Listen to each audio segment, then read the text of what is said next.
श्री पिशाच मुक्तेश्वर महादेव।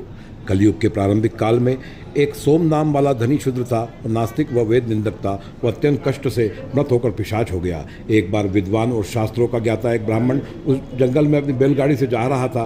तभी इस भयानक पिशाच ने उनको देखा और भूख से पीड़ित होने के कारण वो ब्राह्मण को खाने के लिए दौड़ा।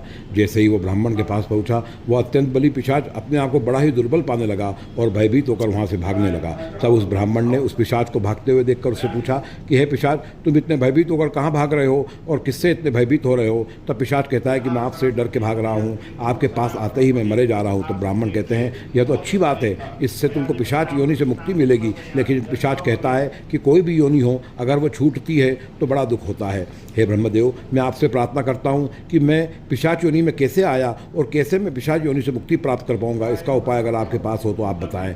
यह बात सुनकर ब्राह्मण देव कहते हैं कि तुम 7 जन्म पहले शूद्र सोम थे और तुम बड़े ही वेद निंदक और नास्तिक थे। इस कारण मरने के बाद तुम्हें कुत्सित पिशाच योनि प्राप्त हुई है। अगर तुम इससे मुक्ति चाहते हो तो तुम महाकाल वन में स्थित शिप्रा किनारे ढूंढेश्वर के दक्षिण में पिशाचत्व नाशक एक लिंग है जो पिशाच योनि मोचक कारक है, उनके दर्शन करो। यह सुनकर वो पिशाच तुरंत महाकाल वन में पहुंचा।